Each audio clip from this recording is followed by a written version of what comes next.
ఇక గురుకులాలను కాంగ్రెస్ పాలకులు ఏమాత్రం పట్టించుకోవటం లేదు. విద్యార్థులకు సరైన సదుపాయాలు కల్పించడం లేదు, సరైన ఆహారం కూడా అందజేయటం లేదు. దీంతో విద్యార్థులు తీవ్ర ఇబ్బంది పడుతున్నారు. మంచిర్యాల జిల్లాలో విద్యార్థిని సూసైడ్ అటెంప్ట్ చేసింది. నస్పూర్ ప్రభుత్వ కస్తూర్బా పాఠశాలలో మధులిఖిత 9వ తరగతి చదువుతుంది. ఇవాళ బిల్డింగ్ పై నుంచి దూకి సూసైడ్ అటెంప్ట్ చేసింది. తీవ్రంగా గాయపడ్డ విద్యార్థిని మంచిర్యాల ప్రభుత్వ ఆసుపత్రికి తరలించి చికిత్స అందజేస్తున్నారు. ఇటు యాదాద్రి భువనగిరి జిల్లా చౌటుప్పల్ తూప్రాన్పేట బీసీ గురుకుల పాఠశాలలో విషాదం చోటు చేసుకుంది. 5వ తరగతి చదివే విద్యార్థిని సూసైడ్ చేసుకుంది. గురుకులాల్లో వరుసగా విషాద ఘటనలు జరుగుతున్నాయి. అయినప్పటికీ రేవంత్ సర్కార్ మొద్దు నిద్ర వీడటం లేదు.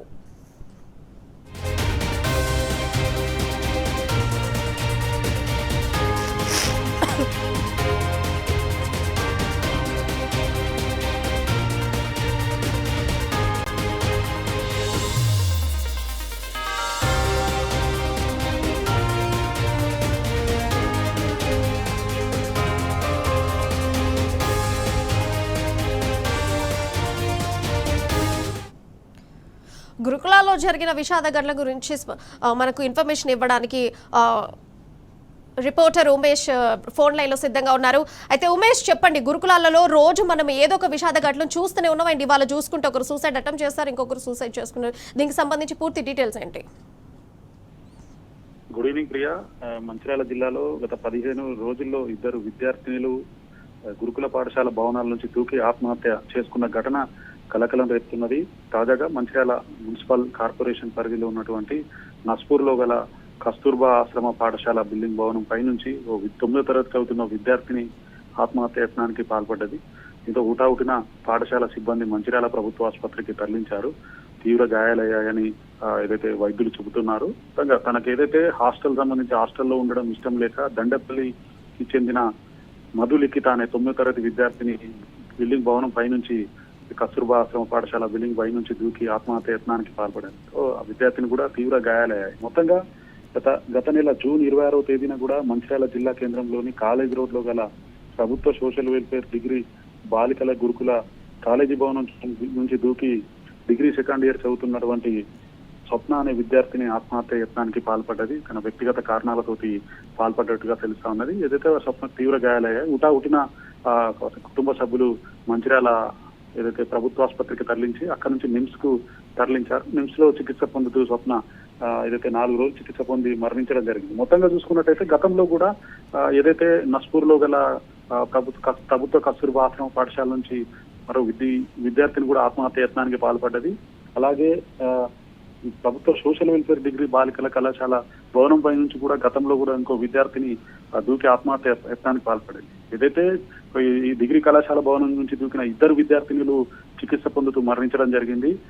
ఏదైతే కస్తూర్బాకు సంబంధించి కూడా మొత్తంగా ఏదైతే దీనిలో ఒకటే విషయం మనకు స్పష్టంగా కనిపిస్తా ఉన్నది. విద్యార్థుల మీద అధ్యాపకులు కానీ అదైతే పాఠశాల స్టాఫ్ కానీ పర్యవేక్షణ లేకపోవడం, వాళ్ళు ఏదైతే విద్యార్థులకు క్లాసులు చెప్తున్నామా, జీతం తీసుకొని వెళ్తున్నామా అన్నట్టుగా ఉన్నది. ఎవరు కూడా తరగతిలోని విద్యార్థుల పట్ల ప్రత్యేక పర్యవేక్షణ ఉండకపోవడం వల్లనే తరచుగా ఈ ఆత్మహత్య ఘటనలు చోటు చేసుకుంటున్నాయని విద్యార్థి సంఘాల నాయకులు కూడా ప్రధానంగా డిమాండ్ చేస్తున్నారు. మొత్తంగా ఏదైతే ఈ ఘటనకు సంబంధించి జిల్లాలో కేవలం 15 రోజుల వ్యవధిలోనే 2 విద్యార్థులు బిల్డింగ్ పై నుంచి దూకి ఆత్మహత్య చేసుకున్న ఘటన అటు తల్లిదండ్రులు కూడా తీవ్రంగా భయపడుతున్నారు. ఏదైతే హాస్టల్ సంబంధించి విద్యార్థినులు తరచుగా ఒక్కొక్కరు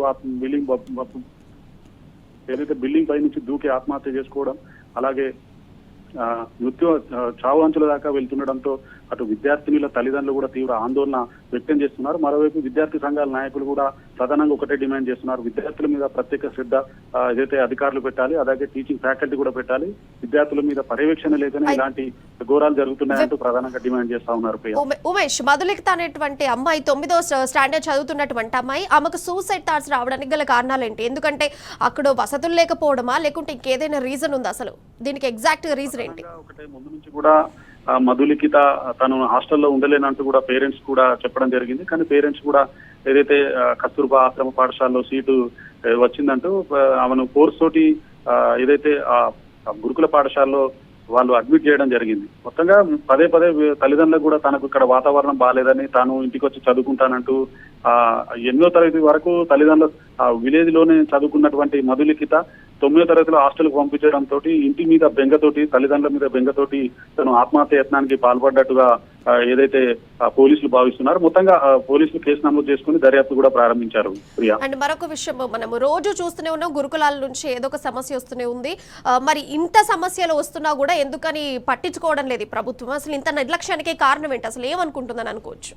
ఓవైపు గురుకుల పాఠశాలలో విద్యార్థినులు ఆత్మహత్యలు, బిల్డింగ్ పైకెక్కి ఆత్మహత్యకు పాల్పడుతున్నారు. మరోవైపు గురుకుల పాఠశాలలో కల్తీ విషాహారం తిని కూడా విద్యార్థులు కూడా ఏదైతే అస్వస్థతకు గురైన సంఘటనలు కూడా చాలా ఉన్నాయి మంచిర్యాలతో పాటు, అటు కొమరంభీం ఆసిఫాబాద్ జిల్లాలో కూడా. మొత్తంగా కేవలం ఒకే ఒక విషయం, విద్యార్థుల మీద పర్యవేక్షణ లేకపోవడం, అధికారుల పర్యవేక్షణ లేకపోవడం వల్లనే విద్యార్థులు ఆత్మహత్య చేసుకుంటున్నారని అటు తల్లిదండ్రులు డిమాండ్ చేస్తున్నారు. ప్రధానంగా తల్లిదండ్రులు ఒకటే డిమాండ్ చేస్తున్నారు. తల్లిదండ్రులతో పాటు విద్యార్థి సంఘాల నాయకులు కూడా ఒకటే డిమాండ్ చేస్తున్నారు.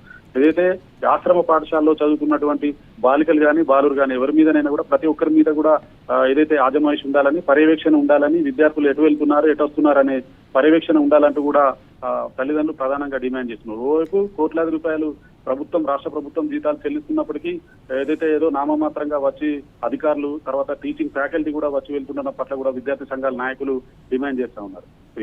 Right Umesh, thank you. మొత్తంగా చూసుకుంటే గురుకులాల్లో గత కొంతకాలంగా కూడా గురుకుల పాఠశాలల్లో కూడా చాలా మంది ఇబ్బంది పడుతున్నారని విషాద ఘటనలు కూడా ఎన్నో మన ముందుకు వస్తున్నాయి. బట్ స్టిల్ ఇంకా కూడా అసలు ప్రభుత్వం నిర్లక్ష్యం ఎందుకు వీడట్లేదో అర్థం కావట్లేదు. ఈ రోజు చూసుకుంటే ఒకరు సూసైడ్ చేసుకున్నారు, చికిత్స పొందుతున్నారు, మరొకరు చనిపోయినటువంటి పరిస్థితి ఏర్పడింది. గురుకుల విద్యార్థులు వాళ్ళు కూడా ఎంతో పెద్ద ఆశతోటి గురుకులాల్లో చదువుకోవడానికి వచ్చినటువంటి స్టూడెంట్స్. వాళ్ళు చూసుకుంటే 9th స్టాండర్డ్ 5th స్టాండర్డ్ చదివినటువంటి స్టూడెంట్స్ సూసైడ్ అటెంప్ట్ చేసుకోవడానికి అసలు రీజన్స్ ఏంటి? అసలు అక్కడ ఎందుకు సదుపాయాలు లేకపోవడమా, వాతావరణం నచ్చకపోవడమా, అసలు అక్కడ వాతావరణం కూడా నచ్చని విధంగా ఉండేటువంటి అంశాలు ఈ రోజు గురుకులాల్లో కనిపిస్తున్నాయి. అండ్ చూసుకుంటే అక్కడ ఉండేటువంటి పర్యవేక్షకులు కూడా ఎవరు సరిగ్గా చూసుకోకపోవడం, ఇది ఒక రకంగా ప్రభుత్వ నిర్లక్ష్యం అని వస్తుంది. అండ్ ఇకనైనా కూడా ప్రభుత్వం ఖచ్చితంగా పట్టింపు చర్యలు ఈ గురుకులాల మీద తీసుకోవాలని చెప్పేసి ప్రధానంగా కొంతమంది కూడా చెప్పడం జరుగుతుంది.